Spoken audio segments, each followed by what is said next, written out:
다 아는 글자입니다. 이게 가장 쉬운 글자 중에 하나죠. 임금군자, 신하신자, 아버지 부자, 아들 자자만 쓴 겁니다. 근데 요것만 딱 써놓고서 요게 무슨 뜻이냐고 물어보더라고요. 중고등학교 때 뭐 한문을 배운다고 해봐야 교과서밖에 못 배웠으니까 아무리 봐도 모르겠는 겁니다. 그때는 전혀 모르겠더라고요. 그래서 이후에 이제 뭐 물론 선생님이 알려주셨습니다만은 이게 이제 논어에 보면 나오는 말인데 정치에 대해서 물었더니 공자님께서 말씀한 게 군군 신신 부부 자자 이렇게 해야 된다라고 말씀을 하신 겁니다. 그랬을 때 이게 이제 임금군자인데 얘도 임금군이면 임금 이렇게 번역이 되지 않습니까? 근데 이제 한자는 사실은 품사가 정해져 있지 않습니다. 품사가 정해져 있지 않다 보니까 어떤 때는 용언으로 쓰이고 어떤 때는 체언으로 쓰입니다. 그러니까 명사나 서술어 같은 동사나 형용사로 쓰입니다. 그래서 임금이라고 되어 있습니다만은 뒤에 있는 거는 임금이라고 번역을 하지 않고 임금은 임금답게, 그렇죠. 임금이 임금다워야 한다라는 거고요. 그 다음에 신하는 신하다워야 하고, 아버지는 아버지다워야 하고, 자식은 자식다워야 한다는 거예요. 그러니까 자기의 그 처해진 그 위치에서 자기의 노릇을 제대로 한다면 나라가 잘 다스려진다, 그런 의미에서 이렇게 말씀을 하신 겁니다. 그래서 이거는 원래대로 보면 임금은 임금다워야 한다라고 한다면 요거는 이제 주어가 됩니다. 그리고 임금다워야 된다 그러면 이건 이제 서술어가 되죠. 그래서 저희가 이거를 보통 주어 서술어 이렇게 얘기를 합니다. 그래서 주어 서술어 구조구나라고 이제 이거를 파악을 해야 되는데, 그리고 나서 이게 이제 또 명사냐 뭐 이게 서술어의 무슨 뭐 동사냐 형용사냐 이렇게 공부하기 시작하면 굉장히 어렵더라고요. 그러니까 우리가 품사론에 대해서도 해야 되죠. 뭐 문장론에 대해서도 해야 되죠. 그 다음에 허사나 이런 것에 대해서도 따로 해야 되죠. 그래서 문법에 대해서 공부해야 될 사항들이 굉장히 많아지게 됩니다. 그러면 문장을 번역하기 위해서 그럼 문법을 그렇게 많이 해야 되는가? 이렇게 생각해 보니까 그렇게 안 해도 된다는 겁니다. 어차피 이게 어떻게 해석이 되는 그 풀이 패턴만 잘 익히면 되는 부분이기 때문에 이게 명사다, 동사다라는 그걸 할 필요가 없죠. 왜냐하면 이게 명사일 수도 있고 또 동사나 형용사일 수도 있기 때문에 그걸 외우실 필요도 없는 부분이 돼버립니다. 그래서 문법에 그러면 뭘 배워야 될까라고 생각을 해보니까 딱 하나입니다. 문장 구조만 알면 되겠다라는 겁니다. 그래서 주어하고 서술어, 그 다음에 뒤에 나오는 것들이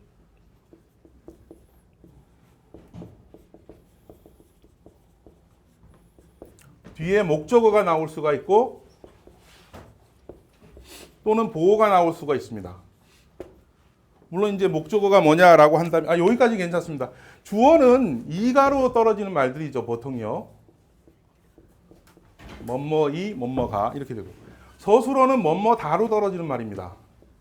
다로 떨어지는 말이고, 목적어는 뭐뭐를로 떨어지는 말들을 뜻합니다. 그 다음에 보어는 뭐뭐에, 그 다음에 에서, 와, 과, 이런 건 다 보어라고 보시면 됩니다.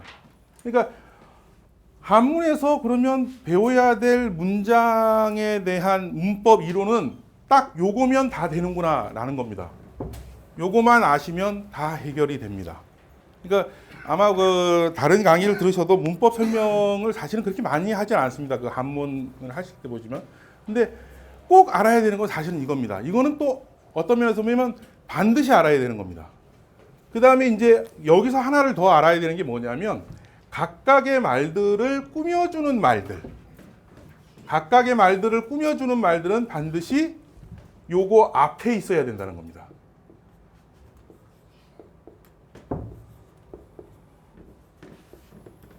요게 기본 구조입니다. 그러니까 꾸며주는 말, 우리가 흔히 이제 수식어라고 얘기를 합니다.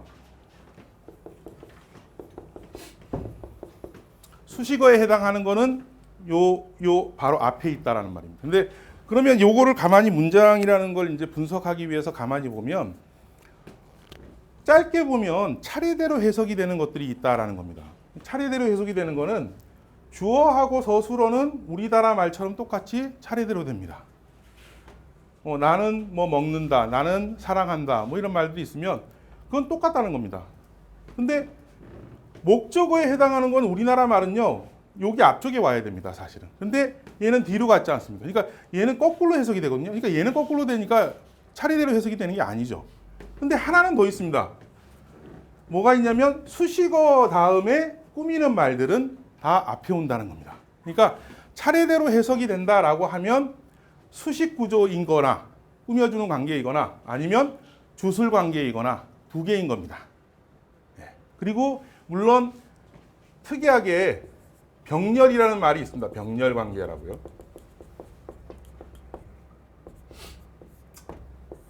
다 뒤에 나올 얘기긴 합니다만은 요걸 기본적으로 아셔야 되기 때문에 간단히 보겠습니다. 병렬 관계는 이제 저희가 흔히 세 가지가 있다고 합니다. 상대 관계, 대등 관계, 그다음에 유사 관계 이렇게 세 개 있습니다. 이거는 뭐 소나 말, 우마, 뭐 바다 해서 바다해, 바다양, 그럼 해양. 이거는 뭐 당연히 차례대로 되겠죠. 그래서 그렇게 되는 것들은 차례대로 되는 거니까 요거는 별개로 치고 차례대로 되는 거는 딱 지금 두 가지.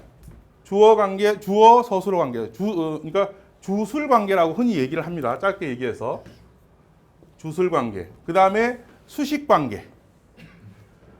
그럼 이제 거꾸로 되는 거를 이제 봐야 되는데 거꾸로는 목적어가 여기에 있고 서술어가 여기에 있습니다. 그러니까 뭐뭐를 뭐뭐다로 해석이 되는 거는 다 이렇게 된다고 봅니다. 그러니까 독서라는 글자를 만약에 보시면 책을 읽는다가 되거든요. 그러니까 이런 건 거꾸로 되는 겁니다.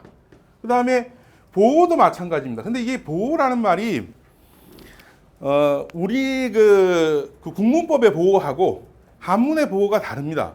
국문법은 보호라고 하면 뭐뭐이가 되다 아니다라는 말을 씁니다.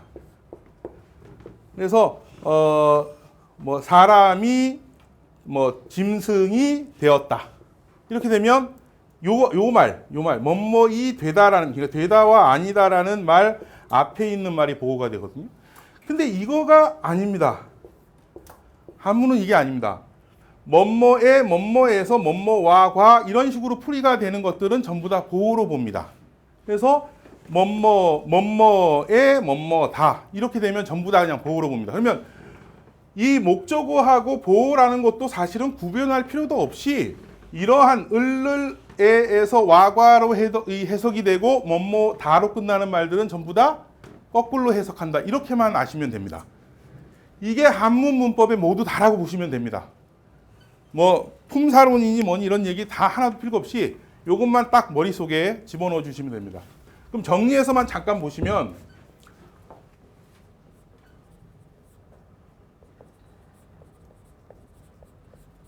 차례대로 해석이 되는 경우 두 가지라고 했습니다. 뭐냐면 수식관계. 그 다음에 주술관계. 그 다음에 거꾸로 해석이 되는 경우는 어떨까요? 예, 술, 목관계. 그 다음에 술, 보호관계입니다. 그리고 특이한 경우가 있습니다만은 병렬관계라고 있다고 말씀드렸습니다. 요것만 기억하시면 되겠습니다. 예. 요걸 이제 확장해서 보시면 이제 문장으로 이제 확인해 보시면 되겠죠.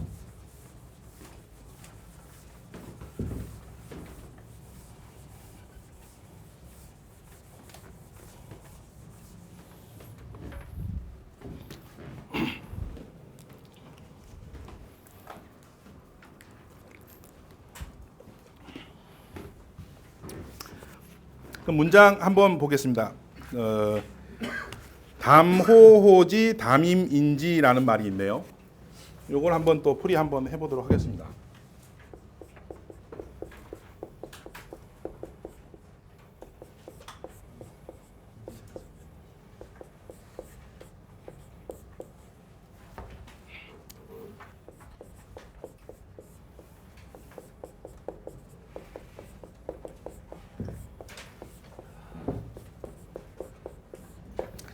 자, 요 문장을 풀이를 하려면요. 사실은 어디서 끊어지는지를 한번 좀 찾아봐야 됩니다. 사실은요. 근데 이게 8글자이고 가만히 보시면 똑같은 글자가 이렇게 되어 있습니다. 그러니까 같은 구조로서 한 번 더 되었다는 부분이죠. 그래서 이렇게 일단 나눌 수가 있습니다. 그 다음에 둘을 또 한번 나눠보겠습니다. 여기를 또 보면 요거 이제 뜻을 이제 살펴보셔야 되거든요. 그럼 요건 말씀 담자고요. 그 다음에 얘는 범호자입니다. 그리고 범호 이를 집니다. 그러면 서술어가 될 수 있는 말을 찾으셔야 됩니다. 가장 중요한 거 서술어가 뭘까라고 생각을 항상 해보셔야 됩니다. 서술어가 어려운 게 아닙니다. 다로 끝날 수 있는 말이 뭘까라고 생각하시면 됩니다.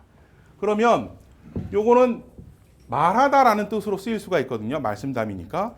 근데 범은 따로 쓰기가 좀 애매하죠. 네. 그러니까 얘는 명사 계열이고 얘는 그 서술어로 말할 수 있다라고 볼 수 있습니다.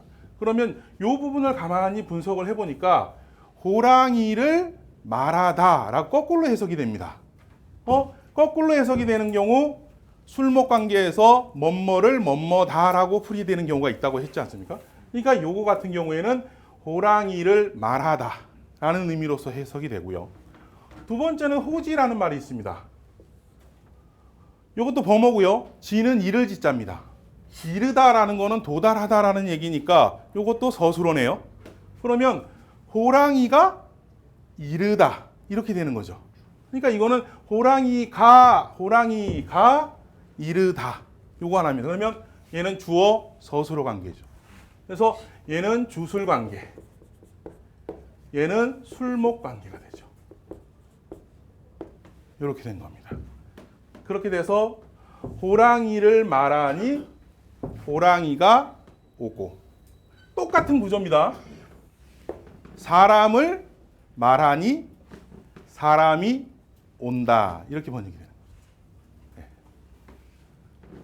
그래서 일단 기본적으로는 가장 먼저 기초적인 글자는 좀 아셔야 됩니다. 뭐 어쩔 수 없이 한 1000자 정도 얘기를 하거든요. 한문을 좀 하려면 아무리 못해도 한 1000자 시작할 땐 1000자 정도 알고 계셔야 되고, 그래도 조금 더 공부하시려면 한 3급에 해당하는 1800 정도까지는 알고 계셔야 됩니다. 그래야 이제 문장을 좀 보실 수 있게 되죠.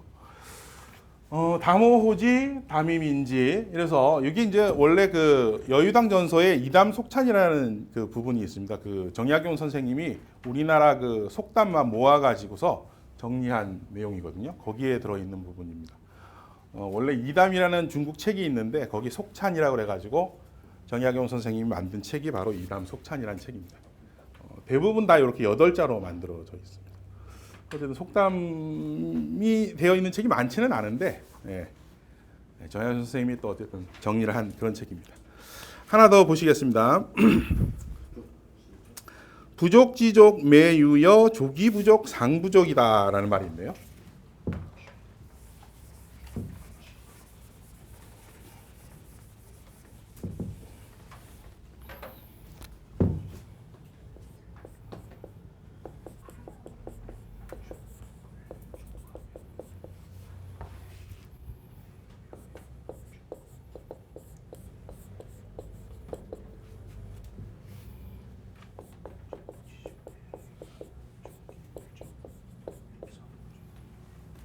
밑에다 써야겠네요.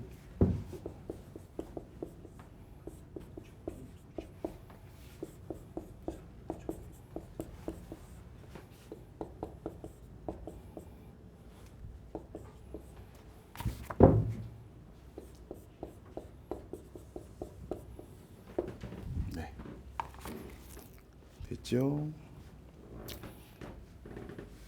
네.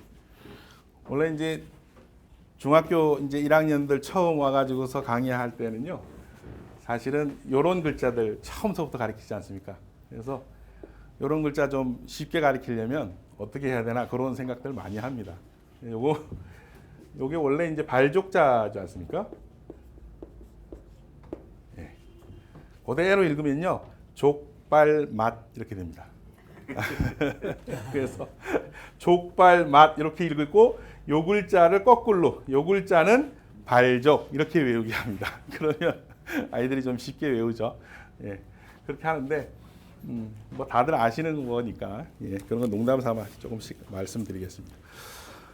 부족, 지족, 매유여, 조기부족, 상부족이라는 말이 있습니다. 이것도 가만히 보시면요, 여기가 이제 7글자, 여기도 7글자 합쳐져 있으니까 이제 14자죠. 그리고 14자인데 저희가 14자인 경우에는 이게 느낌상 사실은 이 7자 7자씩 나눠서 봅니다. 기본적으로요, 저희가. 그래서 왜냐하면 이게 7자 7자씩 되는 경우가 되게 많거든요. 그래서 여기 둘로 나누게 되고요. 그 다음에 7자는 또 4글자, 3글자로 주로 많이 해석이 됩니다. 그래서 가장 먼저 적용해 보는 게 4자, 3자 이렇게 많이 번역을 합니다. 그래서 기본적으로 이렇게 뭐 나누는 건데 요거는 조금 더 좀 실력이 높아져야 자연스럽게 끊으실 수 있을 겁니다. 지금은 뭐 이렇게 끊어진 걸 보시면 되겠고요. 근데 끊어진 상황을 어떻게 이제 또 매끄럽게 해석을 할 거냐. 요거부터 이제 먼저 좀 보셔야죠. 부족지족이라고 했습니다. 우리가 부족하다는 말 많이 쓰죠.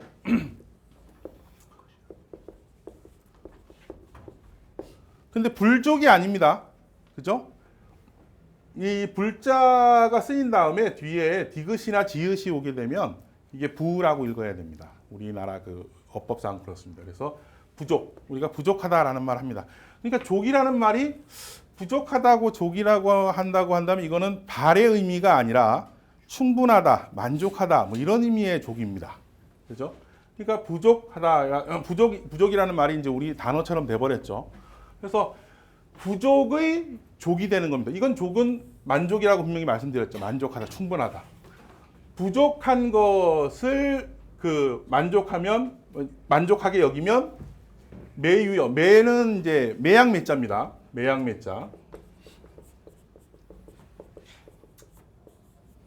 있을유 그다음에 남을 여자가 되겠습니다. 그래서 매번 남음이 있고. 그죠? 부족한데도 불구하고 만족감을 느끼게 되면요. 그러면 매번 남음이 있는 겁니다. 이게 아무리 많이 가지고 있어도 자기가 만족하지 못하면 그건 항상 모자란 거죠. 그거하고 똑같은 말이라고 볼 수 있습니다. 근데 이게 방금 전에 만족하는데도 만족하나 부족하다고 느끼면 항상 부족할 것이다. 이렇게 되는 거죠. 그죠? 그래서 이게 발족자하고 아니불자 정도가 쓰인 요만큼하고 매유여 이래가지고서 상부족해서 거의 새로운 글자 거의 없는데도 불구하고 풀이가 그렇게 금방 되지 않습니다. 생각처럼요. 네, 그래서 연습을 좀 많이 하시고 보시면 좋겠다 생각됩니다. 족자 같은 경우가 아까 그 이제 발이라는 의미인데 발로 안 쓰이거든요. 이게 한자 사전에서 글자 하나를 찾아보면 뜻이 10개 넘어가는 게 기본이고 뜻이 20개씩 넘어갑니다. 근데 그거를 다 외울 수는 없는 거거든요. 근데 단어에서 주로 많이 쓰이는 뜻이 있고 이렇게 문장에서 주로 많이 쓰이는 뜻이 있습니다. 그래서 문장에서 주로 많이 쓰이는 뜻을 좀 익혀두시고 살펴보시는 게 좋겠다. 이렇게 보시겠습니다. 예, 요 내용은 구봉집이라는 책에서 나온 건데 이게 이제 송익필이라는 분이 쓰신 책입니다. 송익필이라고 아시나요? 그 기축옥사 일으켰던 사람들입니다.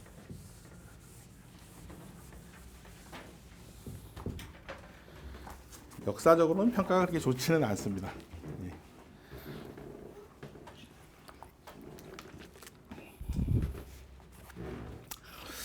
그 다음 문장 한번 보실까요? 호지무화초라 하니 이렇게 되어 있습니다. 호지무화초. 일단 한번 좀 적겠습니다.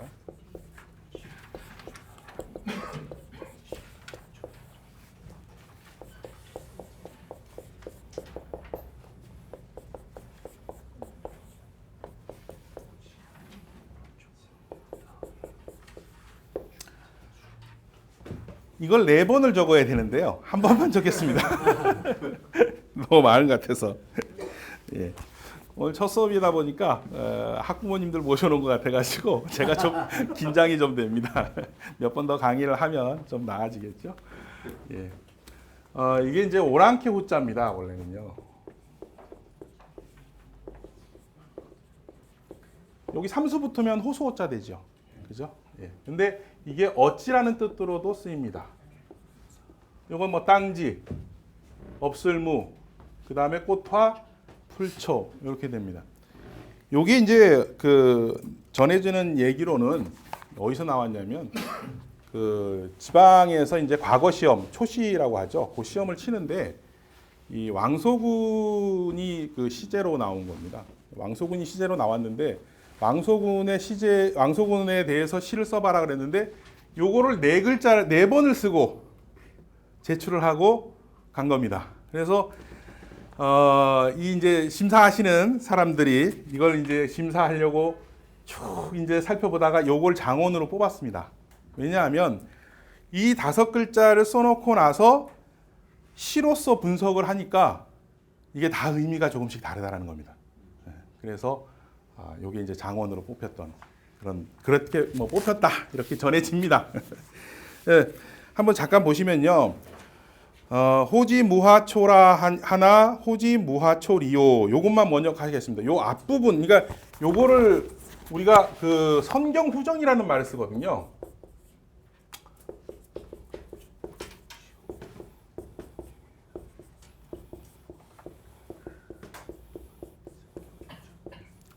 성경후정이라는 말을 쓰는데 앞쪽에는 경치에 대해서 뒤에는 자신의 감정을 서술하는 경우가 많습니다. 흔히 가장 많이 그거 하는 게 뭐냐면 펄펄 나는 적개꼬리 암수서로 정답구나. 이거는 이제 그렇게 놀고 있는 모습을 보여주는 거죠. 외로워라 이내 몸은 위아함과 돌아갈고. 예. 그렇게 되는 공무적이 그 뭡니까 유리왕이 지은 시에서 그렇게 말하지 않습니까? 근데 그게 이제 성경후정의 이제 그거 내용입니다. 그래서 근데 호지무화초라는 거하고 그 다음에 두 번째 이 호지무화초 이렇게 요걸 좀 객관적으로 바라보는 겁니다. 그 객관적으로 바라보니까 오랑캐 땅에 화초가 없다라고 하나 이렇게 되겠죠? 호지무화초리요. 어찌라고 번역하셔야 됩니다. 어찌 땅에 화초가 없으리요. 이렇게 된 겁니다. 이건 객관적으로 바라본 거죠. 그 다음에 이제 주관적으로 바라봅니다. 호주무화초리요만 오랑캐 땅에 화초가 없으리요만 호지무화초니라. 오랑캐 땅이라서 화초가 없겠구나. 이게 왕소군의 마음에서는 어떻겠습니까? 꽃이 피었다고 해도 자기 고향에 있었던 그러한 꽃이 아니기 때문에 화초가 없는 거나 똑같이 느끼는 거죠.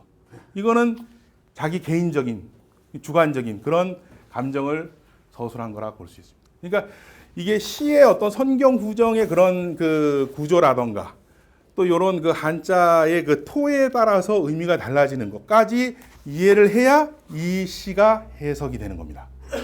그래서 사실 쉽지 않은 시라고 볼 수 있습니다. 왕소군이 그 중국의 그 4대 미인의 한 명이죠. 4대 미인이 누구가 있으시죠? 서시. 서시 있습니다. 양귀비. 초선입니다. 초선. 그 다음에 왕소군. 이렇게 해서 4명입니다. 우리가 이거를 치머 나간 폐월수하라는 말을 쓰죠. 치머 나간 폐월수하라고 해서 하나 적어드릴까요?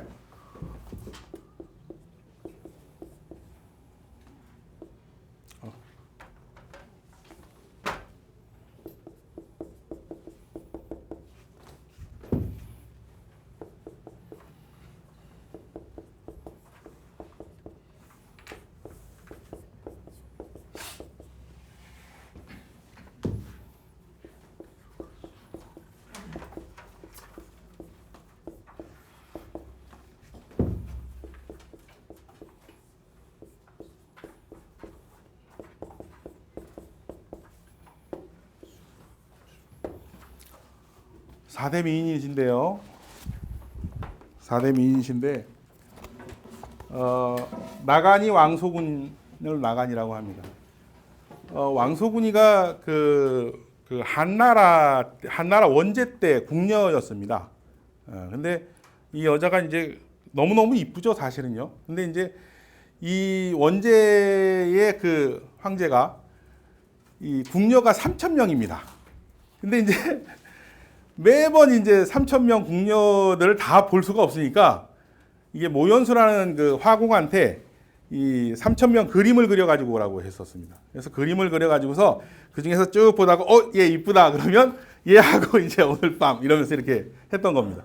그런데 다른 여자들은 이 모연수라는 사람, 이 화공한테 이 돈을 좀 주고 좀 잘 좀 그려달라 막 부탁을 했는데 왕소군이는 그렇게 안 한 겁니다.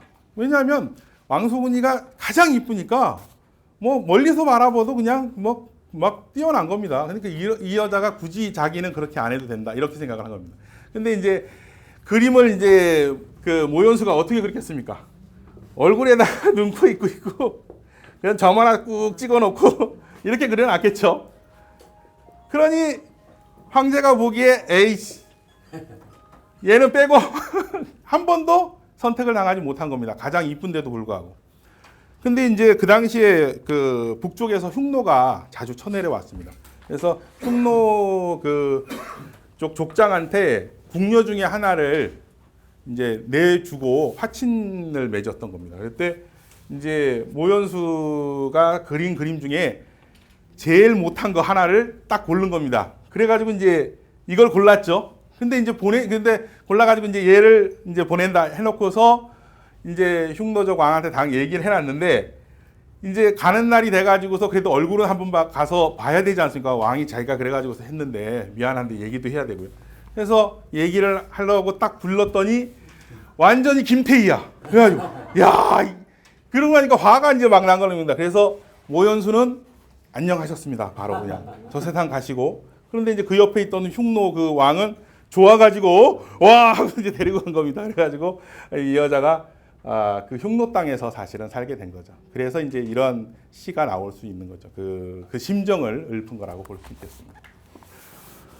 근데 왜 다간이냐라는 말을 씁니다. 이게 떨어질 낙자의 기러기 안자입니다. 이 왕소군이가 이 비판지 뭐 악기를 잘 다룬답니다. 그래서 그 흉노 땅으로 가는 길에 그 비파를 이렇게 쭉 쳤더니만 날아가던 기러기가 그 소리가 너무 좋고 그 여자가 이제 딱 보니까 너무 이쁜 거예요. 그러니까 날개짓 하는 거를 까먹은 겁니다. 하더니 뚝 떨어졌어요. 그래서 기러기가 떨어졌다. 그래서 나간 그 왕소군이라는 말이 생겼습니다. 치머라는 말은 그 가라앉을 침자, 물고기 여자죠. 서시를 뜻합니다. 서시. 뭡니까? 서시는 그 오나라 월나라 싸울 때 그때 월나라에서 이렇게 보낸 여자인데 얼마나 이뻤느냐? 물고기가 이렇게 나와가지고 이렇게 보다 보니까 거기 옆에 서시가 있었던 겁니다. 서시 딱 보더니 와 너무 이쁘다. 그래가지고서 이 지느러미 하는 거를 잊어버려가지고 다시 바닥으로 꿇어앉았다는 거예요. 그래서 와 물고기가 감동한 그런 미모다. 그래서 치모라는 말이 생긴 겁니다. 예. 그 다음에 폐월이라는 게 있는데 이거는 초선이를 뜻합니다. 이제 초선이는 그 여포에게 왜 이제 이간질 시켜가지고 동탁 제거할 때 했던 여자지 않습니까? 근데 이제 이 여자가 밤에 딱 나왔는데 이 가릴 패자에 달월자입니다. 달이 깜짝 놀래가지고 어머 저렇게 이쁜 여자가 있어. 아우 창피해. 그러고서는 이게 숨어버린 겁니다. 그래서 폐월이라는 말이 생긴 겁니다. 그래서 폐월, 초선 이렇게 됐고 수화라는 건 이제 그 양귀비를 뜻하죠. 당현종의 이제 그 비였던 수화 양귀비는 이제 꽃이 이제 그 궁궐에 이제 그 꽃이 있지 않습니까? 꽃이 이제 이 양귀비를 탁 보더니만 너무 이쁘잖아. 나보다 더 이뻐. 아이씨 그래서 쭉 이렇게 오므라들었답니다. 예, 그래가지고 꽃이 부끄러워했다. 그래서 부끄러울 숫자 쓰고 꽃 한자 써서 수화 양귀비라는 말이 생겼습니다. 그래서 요 이제 그 치머 나간 또는 폐월 수화 이렇게 해서 요 네 가지만 써가지고서도 그 아주 그 뭐 경국지색을 뜻할 때 이런 말을 좀 씁니다. 예. 그렇게 썼던 그런 사람들이다 보시면 되겠습니다.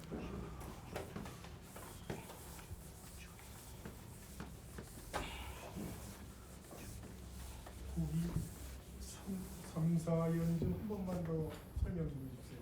어떤 거요? 호지 무화초. 예.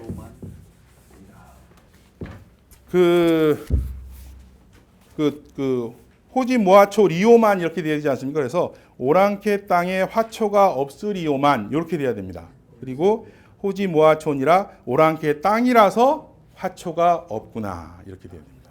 예. 그러니까 오랑캐 땅에 핀 꽃은 이 왕소군의 그 입장에서는 그 화초가 아닌 거죠. 예, 자기 고향의 그 땅에 그 났던 것이 아니니까 그런 마음을 읊은 거라고 볼 수 있겠습니다. 예.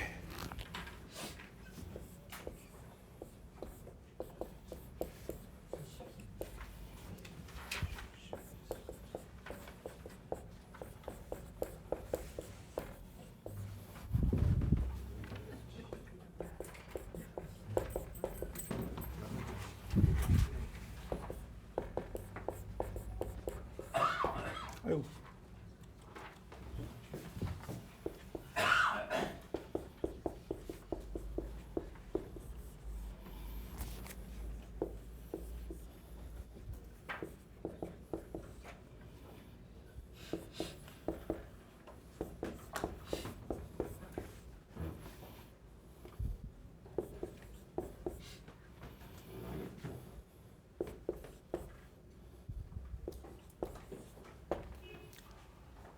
예, 문장이 이런 문장이 있습니다. 70생자, 비오자, 가산전지.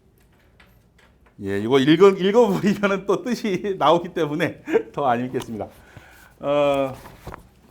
이건 이제 서는 사위서자죠. 사위서자입니다. 요 외자 대신에 타자를 쓰기도 합니다.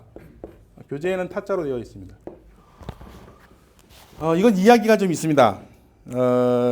한 70 먹으셔가지고 70 넘으셔가지고 자식을 낳으셨는데 아들이 이제 태어난 겁니다. 근데 어리죠. 70 몇 살 돼가지고 이분이 돌아가시게 되니까 딸들만 남아 있는데 사위들이 이제 있죠. 사위들이 있고 아주 어린 그 아들이 있으니까 걱정이 된 겁니다. 얘한테 아들놈한테 재산을 다 물려주면 사위들이 가만 안 있고 딸들이 가만 안 있을 거다. 그래서 이 유언장을 이렇게 썼습니다. 이렇게 쓰고서 자, 내 유언장 이렇게 썼으니까 재산은 알아서들 해라. 그러고서 이제 돌아가셨습니다. 그래서 그 사위하고 딸이 어떻게 해석했냐면 70생자 비오자 그 다음에 가산전지서 이렇게 끊어야 되고요. 외인 물범 이렇게 해석을 한 겁니다. 그러면 어떻게 될까요? 뜻이요. 70에 아들을 낳았으니 나의 자식이 아니다. 가산 그것을 사위에게 전하니 외인은 다른 사람은 그러니까 아들이 되는 거죠. 아들은 그 범하지 말아라. 이렇게 된 겁니다.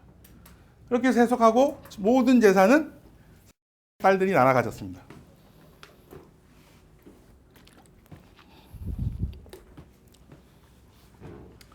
근데 이제 아들이 이제 컸죠. 20살 넘어가기 시작합니다. 아버지가 어떻게 나한테 이럴 수가 있나.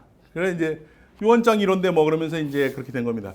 그러니까 유언장을 딱 보고서는 이건 이제 재산 찾아야겠다. 그리고서 원님한테 가게 됩니다. 이거 이렇게 해석하면 되는 게 아니라 달리 해석해야 됩니다. 70생자 비오자 가산 여기까지 똑같습니다. 근데 가산전지 서외인 물범 이렇게 해석해야 된다는 겁니다. 그러면 무슨 말이 됩니까? 70의 아들을 낳았는데 어찌 나의 자식이 아니겠냐. 70의 아들을 낳았다고 하더라도 어찌 나의 자식이 아니겠냐. 가산을 그에게 전한다. 사위는 외인이다. 타인이다. 다른 사람이다. 물범, 침범하지 못하게 해라. 이렇게 된 겁니다. 그래서 자식이 또 재판을 해가지고 이겼답니다. 그래서 뭐 들리는 얘기로는 반반씩 날아가졌다는 얘기를 하는데 어떻게 된 건지 잘 모르죠. 그래서 이 글이라는 게 이제 어떻게 끊느냐에 따라서 정말 여러 가지로 해석이 될 수 있습니다. 그러다 보니까 사실 뭐 아주 실력 있으신 분들도 해석을 했는데 다르게 해석하시는 분들도 또 많이 있고요. 사실상은. 그러다 보니까 이제 뭐가 맞냐, 뭐 틀리냐 이런 얘기도 많이 하고 또 고치고 막 이렇게 됩니다. 근데 저희가 뭐 그런 세세한 것까지는 아니더라도 이렇게 되니까 이렇게 해석이 되는구나 정도는 우리가 이제 공부를 하면 좀 이제 알 수 있지 않겠나 해서 이제 이 강의를 시작합니다. 이렇게 이제 말씀드리려고 이런 내용들을 좀 말씀드렸습니다.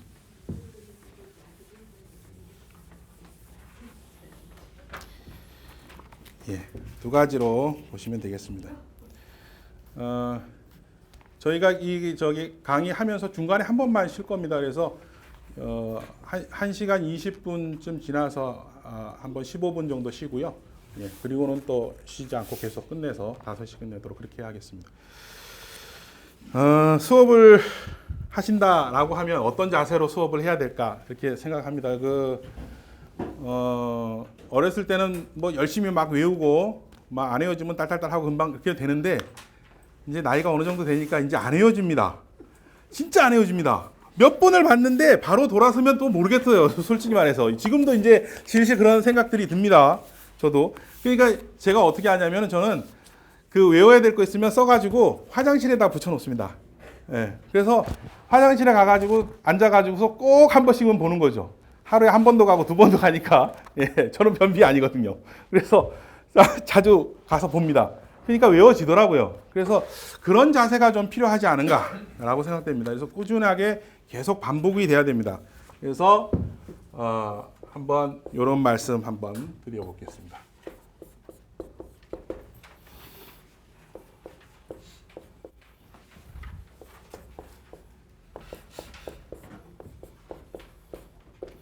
이게 설참자입니다. 설참. 물굽이 불참 이렇게 되게 됐네. 예. 그 다음에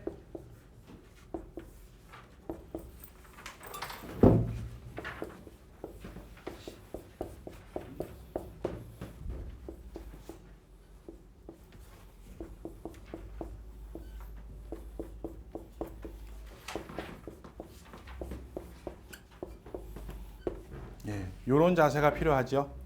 예, 요런 자세가 필요합니다. 무슨 말씀인지 한번 보겠습니다. 물굽이 불참이라는 말입니다. 급히 하지도 말고, 그죠? 서지도 말아라. 그 다음에 지는 뭐죠? 갈지자.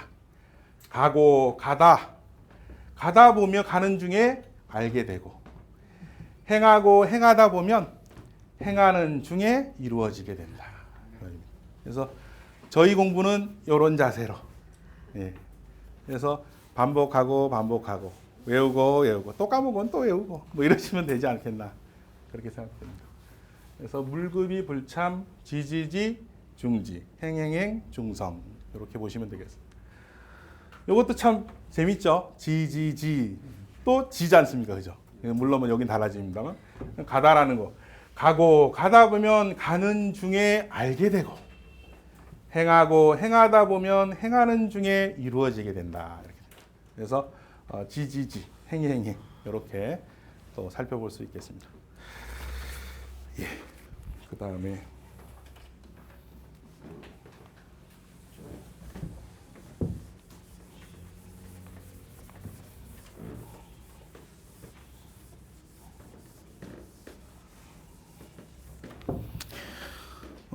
저희가 방금 전에 배운 글을 한번 보면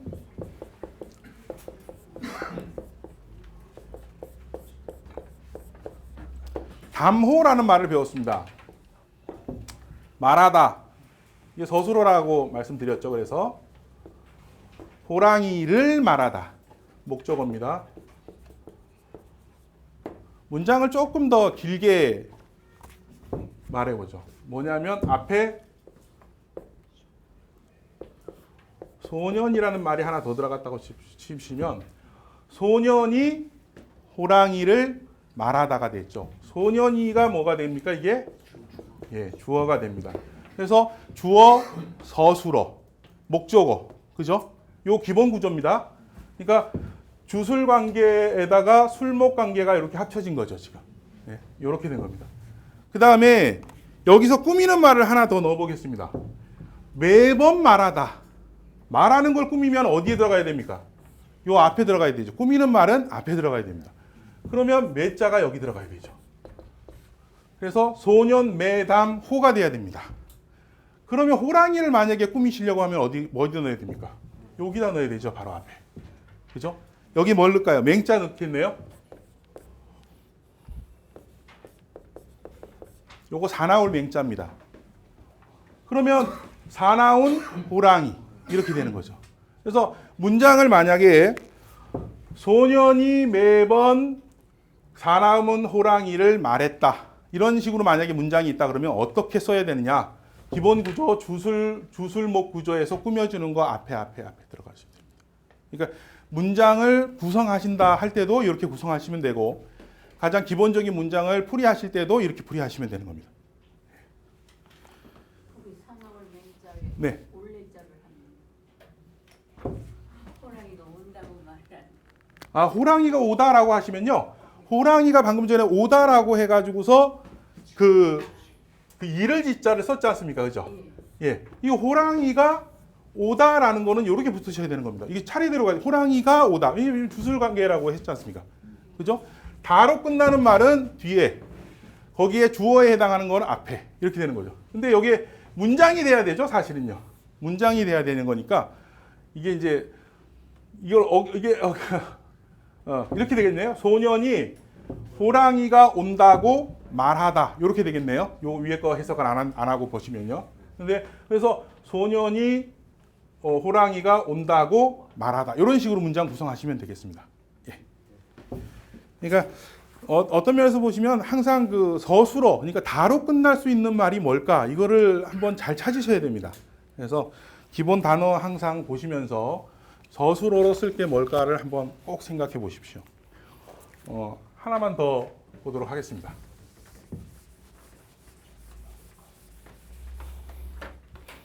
선생방가네요.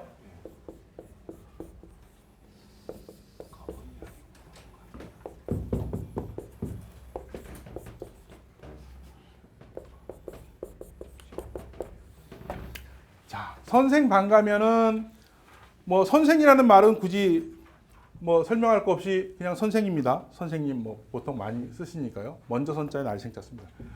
방은 방문할 방자입니다. 방문하다. 찾을 방자. 방문할 방자입니다. 그러면 방문하다라고 해서 얘가 서술어지 않습니까? 그죠? 여긴 집입니다. 그러면 집을 방문하다. 얘는 선생이 방문하다. 선생이 집을 방문하다. 이게 기본 구조가 되는 겁니다. 그런데 여기서 꾸미는 말들은 이제 넣어봐야 되죠. 꾸미는 말들은 전부 다 그 글자 앞에 와야 된다고 했습니다. 선생은 선생인데 어떤 선생이면 김 선생입니다. 만약에 한다면 김 선생이 이렇게 되는 거죠. 그러니까 김자가 앞에 들어가는 거고요. 그 다음에 가짜를 하는데 어떤 집이냐면 우인. 여기서는 우인이라고 했습니다. 이건 친구죠. 우인. 우인의 집을 방문하다. 이렇게 구조를 만드시면 됩니다. 그럼 방문하다라는 것도 또 꾸미는 말이 있을 수 있죠. 매번 방문하다. 아까 썼던 매자 써도 되고요. 일찍이 상자에서 일찍 방문하다. 일찍이 방문하다. 이렇게 해서 일찍이 상자를 쓰셔도 됩니다.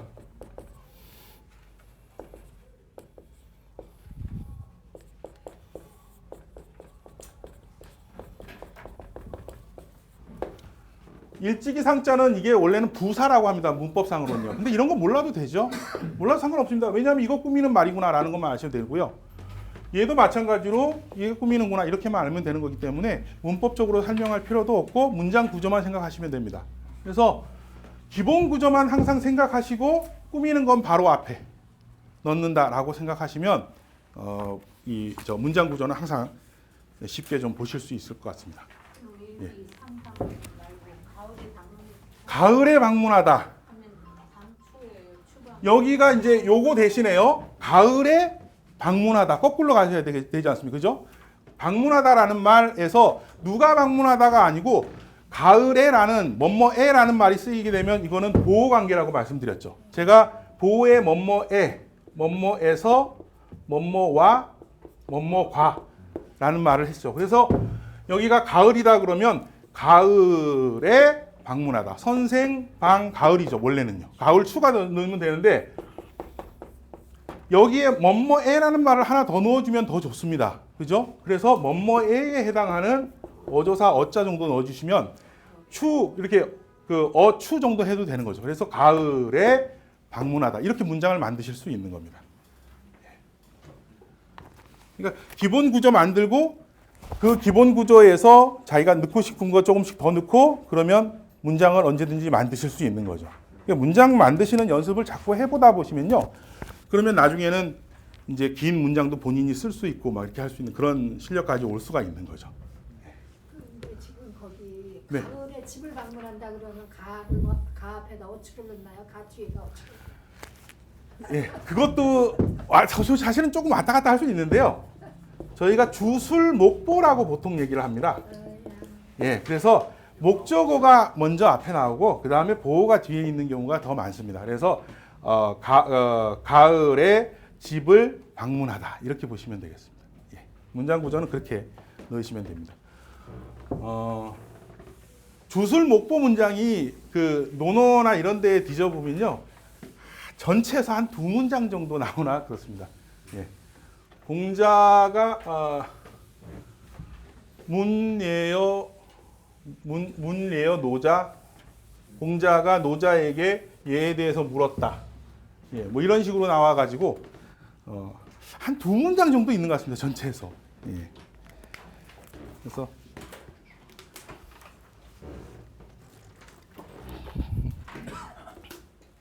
자주 나오는 경우는 아니지만 어쨌든 주술 목보라고 보시면 되겠습니다.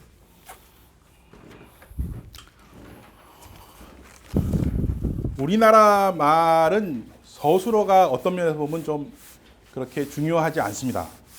왜냐하면 우리나라 말 자체가 말을 쭉 하고 난 다음에 맨 끝에 서술어가 있거든요. 중요 안 하다고 생각하는 겁니다. 그래서 꼭 하는 얘기가 뭐냐, 우리나라 말은 끝까지 들어봐야 돼 이런 얘기를 하시는 거죠. 근데 외국 사람들, 중국이라던가 영어권 사람들은 서술어를 굉장히 중요시 여깁니다. 그래서 서술어가 앞에 있는 겁니다. 나머지가 뒤에 있고. 그리고 이쪽 사람들은 그 주어 서술어를 거의 안 뺍니다. 우리나라는요, 주어 서술어 빼고 말하는 경우 되게 많습니다. 가장 많이 쓰는 사랑해라는 말, 저희는 사랑해 이 말 한마디밖에 안 쓰지 않습니까? 근데 외국 사람들은 I love you, I love라는 말을 반드시 먼저 넣고 나서 얘기하거든요. 중국어도 마찬가지지 않습니까? 예, I, 이가 되죠. 이게 간체차 이전에 아인입니다. 예, 나는 너를 사랑한다. 예, 간체차 쓰면은 뭐 여기 좀 달라지죠, 모양이 여기가. 예, 달라집니다. 그래서 중국어는 중국 사람들은 영어 배우기가 좀 쉽다라는 말이 나오는 이유가 이제 어순이 이제 그렇게 생각하는 사고가 비슷해서 그런 점도 있습니다. 예. 그 뒤에 이제 그래서 한번 보시겠습니다. 6페이지 넘어가서 보시면요.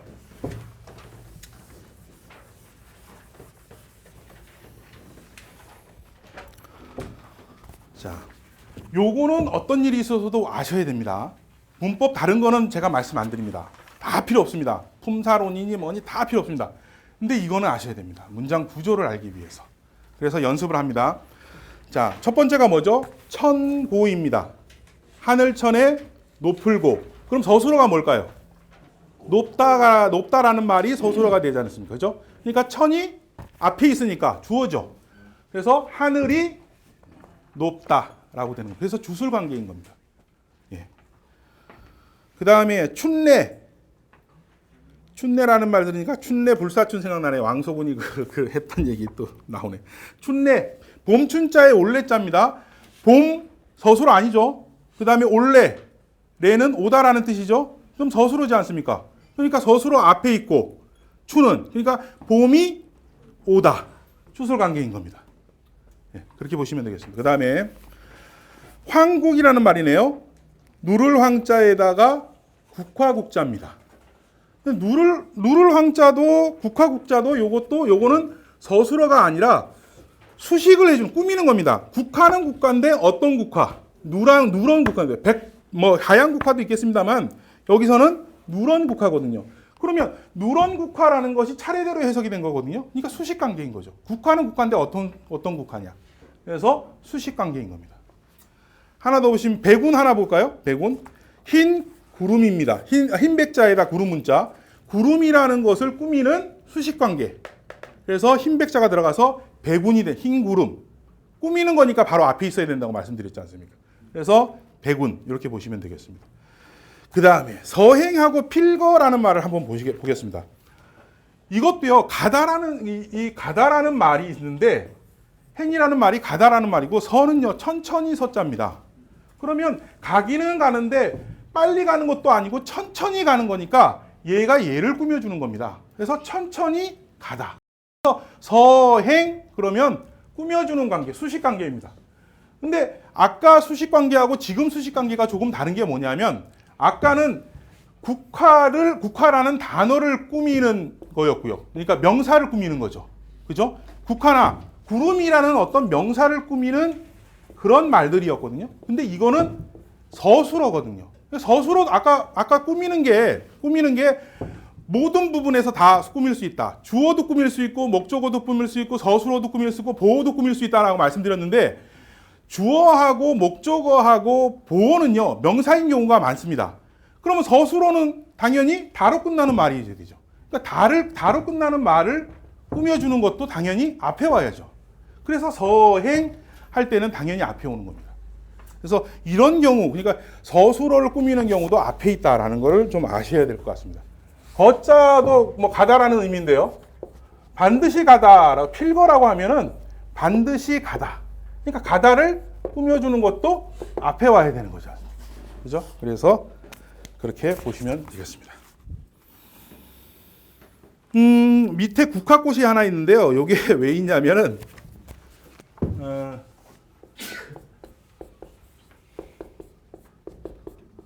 아이고.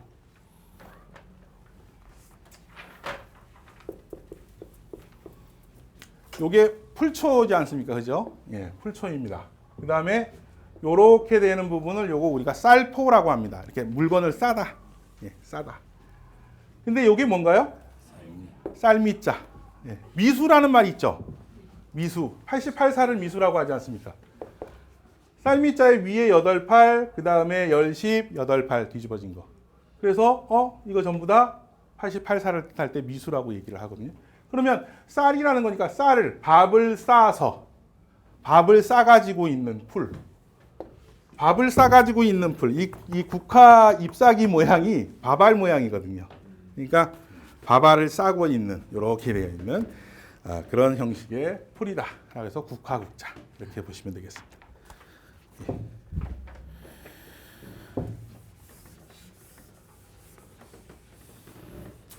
그 다음에 우마가 나오네요. 요거는 이제 제가 설명 안 드렸던 병렬관계. 설명할 게 사실은 없어서 말씀 안 드렸던 건데 상대 대등 유사관계라는 게 있습니다. 3개가 있습니다. 있기는 3개가 있는데 요거는 중요하지 않습니다. 요건 중요하지 않습니다. 왜 그러냐면 나란히 있는 걸 뜻하는 거거든요. 구름은 비유, 운우, 구름과 비. 뭐 우마, 그러면 소우에다 말마, 뭐 소와 말, 뭐 이런 거죠. 바다해, 바다양, 그러면 해양. 이렇게 그 큰 바다 이렇게 뜻이 되니까 이거는 그냥 일렬로 나란히 그냥 쓰이는 그런 경우에 우리가 요 병렬 관계라고 흔히 얘기를 합니다. 그래서 이런 것도 있다라는 거거든요. 그래서 우마 그러면은 소와 말 요거는 당연히 대등 관계라고 볼 수 있겠고요. 그 다음에 고금이라고 할 때 예꽃자의 이제금자 요거는 서로 상대가 되는 글자죠. 그래서 상대된다 해서 우리가 상대 글자라고 얘기를 합니다. 그 다음에 의복이라고 하면 오드이자의 옷복자죠. 요거는 뜻이 유사하기 때문에 유사관계 이렇게 얘기를 합니다. 근데 가끔요 요거 상대관계를 대립관계라고 얘기를 하는 경우도 있는데요. 요건 대립이라는 말은 되도록이면 안 쓰시는 게 좋습니다. 왜냐하면 대립이라고 말하기 좀 애매한 경우가 굉장히 많습니다. 만약에 부모라고 해서 아버지와 어머니 그런데 반대 조금 이상하지 않습니까? 그죠? 예. 그래서 대립이라는 그런 개념보다는 상대라는 개념으로 쓰시는 게 훨씬 더 좋습니다. 그래서 용어가 옛날에는 좀 섞여서 쓰였는데 지금은 상대관계라고 이렇게 통일이 되어 있습니다. 그래서 상대관계 하나만 알아두시면 되겠습니다. 그 다음에 호학 한번 보실까요? 호학. 자, 좋을 호자고요. 학은 배울 학자입니다. 요거를 이제 풀이를 해야 되는데 서술어를 뭘로 잡느냐? 요걸 이제 호를 이제 그 서술어로 잡은 겁니다. 그래서 호가 좋아하다라는 뜻입니다. 좋아하다. 좋아하다. 그 다음에 뭘 좋아한다고요? 배우는 것을 좋아하는 겁니다. 배우는 것을 좋아하다. 좋아하다. 다로 끝났죠? 서술어입니다. 서술어의 뒷부분. 그죠? 그러니까 거꾸로 해석이 되는 경우죠. 그죠? 그래서 술, 보 관계입니다. 술목 관계. 술목. 뭐뭐를로 끝났으니까. 근데 술목이든 술보든 상관없습니다. 거꾸로 해석이 됐구나. 이렇게만 아시면 되는 거죠. 그죠? 그 다음에 포아라는 말이 있네요. 그 다음 배부를 포자고요. 아는 나아자입니다. 배부를 포자의 나아자. 나를 배부르게 하다. 배부르다라는 말이 서술어니까. 그럼 서술어 뒤에 있는 거니까 이게 술보 관계 아니면 술목 관계가 되는 경우가 되죠. 그래서 나를 배부르게 하다. 거꾸로 해석이 되죠. 그래서 술목 관계 이렇게 보시면 되겠습니다. 뭐뭐를 그렇게 보시면 되겠고. 그 다음에 제위 있을 제자의 자리 위자입니다. 있을 제의 자리 위. 자리에 있다 이렇게 해석이 되죠. 예. 요 있는다라는 거는 그 자리에 있는 겁니다. 그죠? 그 자리에 있는 경우에 제라고 합니다. 이 유하고는 다르죠. 요거는 가지고 있는 것이고 요거는 그 자리에 있는 겁니다. 요거가 흑토자가 있으니까 그 땅 위에 있다 이렇게 보시면 되고 요건 손이거든요. 손으로 가지고 있다라는 겁니다. 그래서 있다라고 하더라도 좀 다른 개념이죠.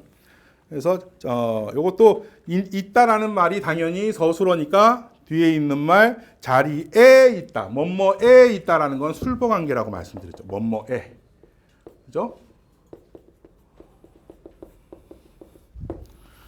그 다음에 여시라는 말이 있네요. 여시 같을 여자에 화살시자죠.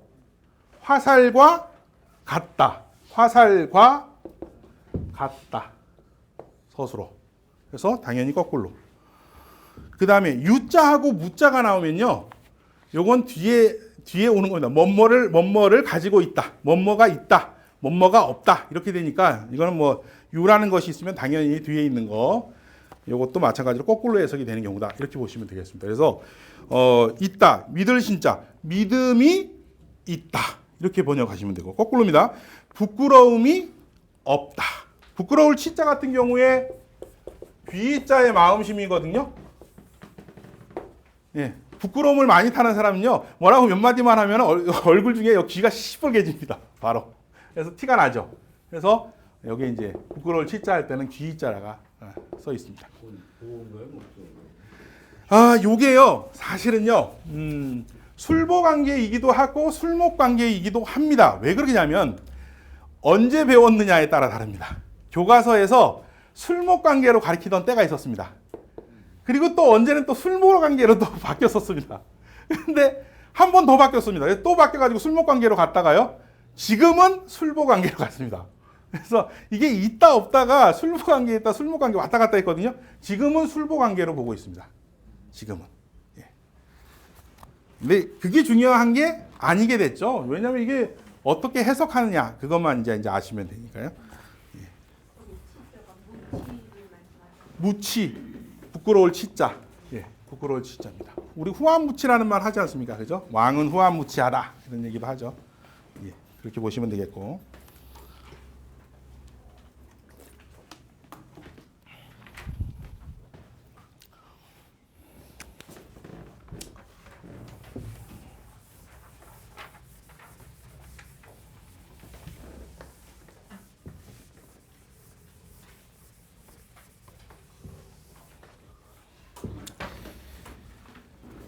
자, 이제 두 자짜리는 대충 보셨습니다. 두 자짜리는 보셨습니다. 이 두 자짜리를 보시니까 이제 차례대로 해석이 되는 경우 두 가지. 수식 관계, 주술 관계. 거꾸로 해석되는 경우 그다음에 술목 관계, 술보 관계. 그리고 병렬 관계가 있다. 딱 네 가지밖에 없습니다. 요게 합쳐 가지고서 주술목, 주술보 이렇게 생기는 문장이 있는 거고 주술 문장이 있는 거고 주술 목보 문장이 있는 거죠. 네, 그렇게만 보시면 되겠습니다. 그리고 수식하는 거는 항상 그 글자의 앞에 있다. 이렇게 보시면 되겠습니다. 근데 이게 뭐 100% 이거다 이렇게는 안 됩니다. 이게 하다 보면은 이제 시 같은 경우는 또 왔다 갔다 하는 경우도 있고요. 그렇지 않은 경우도 좀 있고 막 왔다 갔다 하는데 그러나 원칙과 기본은 이건 겁니다. 그래서 이거가 항상 머릿속에 딱 가지고 있는 상태에서 항상 보셔야 됩니다. 2자짜리를 하셨으니까 이제 3자짜리로 넘어가서 이제 조금씩 더 발전해서 좀 볼 수 있겠죠? 예. 그래서 한번 3자짜리 저희가 7페이지에 해당하는 거 한번 보도록 하겠습니다. 맨 처음에 나오는 게 빈여천이 나오네요. 빈여천.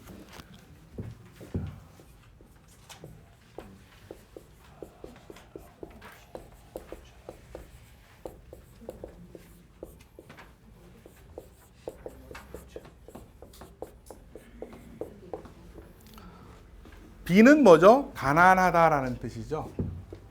가난할 빈자고요. 천은 천할 천자입니다.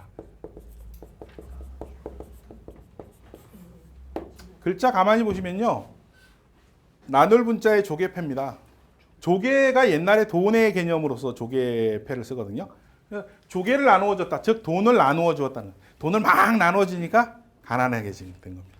그래서 가난할 빈. 천하다라는 거 옛날에 이제 그 돈 막 이러면은 안 좋게 생각을 좀 했습니다. 그래서 조개패자 쓰이고요. 요거는 이제 창과자 쓰여 있는데 그렇게 보셔서 조개패자 들어가서 얘는 천하다라는 뜻이 생겼습니다. 그래서 천할 천이 됩니다.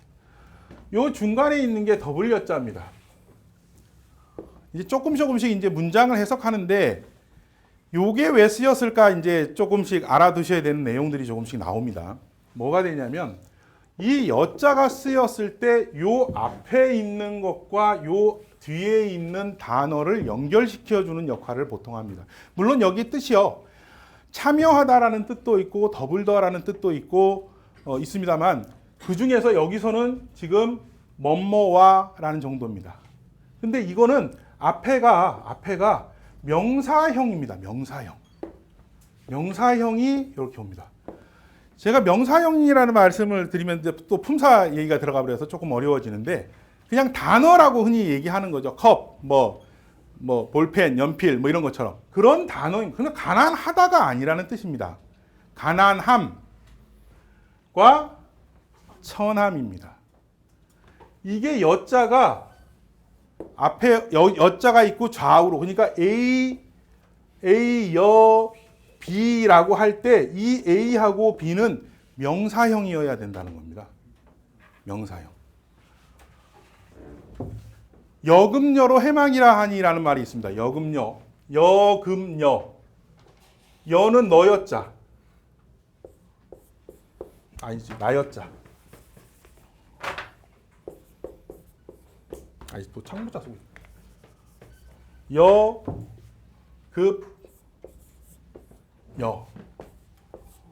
요게요, 요렇게 보셔도 됩니다. 요 급도 마찬가지입니다. 급이 여하고 같은 의미로서 쓰입니다. 뭐뭐와 뭐뭐과 정도로 되는데요. 여는 나였자. 요거는 여자여가 아니라 너였자입니다. 2인칭 대명사로 쓰이죠. 너였자. 그래서 나와 너입니다. 얘도 똑같습니다. 명사와 명사를 연결합니다. 예. 그래서 나 명사지 않습니까? 그죠? 대명사. 너 대명사고요. 가난함 명사인 겁니다. 천함 명사인 겁니다. 그러니까 여를 가지고서 앞 뒤를 연결할 때는 바로 앞의 단어와 뒤의 단어를 연결하는구나 이렇게 생각을 하셔야 됩니다. 근데 그렇지 않은 경우도 있겠죠. 문장을 연결할 수도 있고 그러니까 서술어를 중심으로 한 문장을 연결하는 경우도 있습니다. 그런데 쓰는 거는 또 다르게 됩니다. 그때는 우리가 이 글자 많이 배우지 않습니까? 이거는 뭐뭐하고 이런 식으로 얘기를 하거든요. 그러니까 뭐뭐하고 그러니까 결국은 뭐뭐와 이거와 같은 의미지 않습니까? 근데 얘는 여기 들어갈 수가 없습니다. 왜냐하면 얘는 문장을 연결하는 거거든요. 수욕정이 풍부지하고 나무는 고요하고자 하나 바람이 그치지 아니하고 바람이 그치지 않는다라는 문장과 고요하고자 하다라는 문장을 연결할 때는 이를 쓰는 겁니다. 그러니까 이를 쓰면 서술어를 포함한 앞부분, 뒷부분을 연결할 때 이런 여나 요런 급을 사용할 때는 요거 앞뒤에 단어를 연결할 때 그래서 그런 차이가 조금씩 있습니다. 그래서 여기 이제 그 빈여천 이렇게 세 글자가 차례대로 해석이 된다라는 것도 중요하지만 여의 그런 쓰임도 좀 아셔야 문장을 보실 때 여기 여가 쓰였으니까 단어와 단어가 연결된 거겠군. 이 정도의 느낌이 또 다시 생길 수가 있는 겁니다.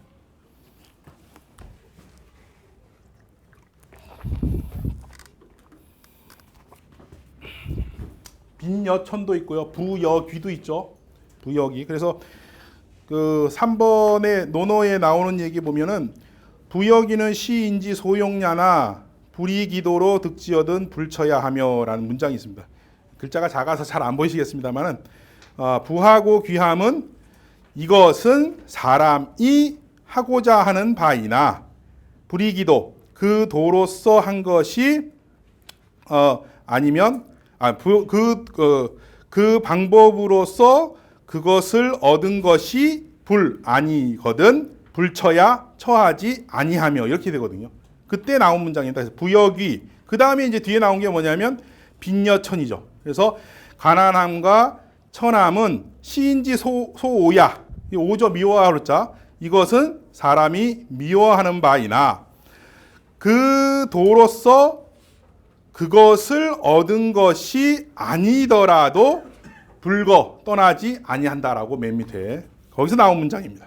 그래서 빈여천이라는 말 부여귀 그 구조가 똑같지 않습니까? 그래서 한문은 그 구조를 잘 보시는 게 이렇게 대를 이루는 경우가 굉장히 많습니다. 그래서 여기가 이만큼이 같고 여기서 요만큼이 또 같구나 이런 대가 상당히 많습니다. 그래서 그런 부분을 좀 잘 살펴보시면 되겠습니다. 그래서 어쨌든 여하고 급이라는 것이 있다라는 거 한번 아시면 되겠고요. 그래서 같은 의미로서 많이 사용이 된다 그렇게 보시면 되겠습니다. 그래서 용언이 포함이 된 문장을 연결할 때는 이런 말이을 이자 또는 이제 또짜차 같은 경우도 이제 마찬가지입니다. 또짜차 같은 경우도 이제 연결해가지고 쓸 때 문장과 문장을 연결할 때는 이런 것들이 주로 쓰인다 이렇게 아시면 문장 파악하시는데 좀 도움이 될 것 같습니다. 입주효 들어가야 되는데요. 15분만 쉬고 다시 하도록 하겠습니다.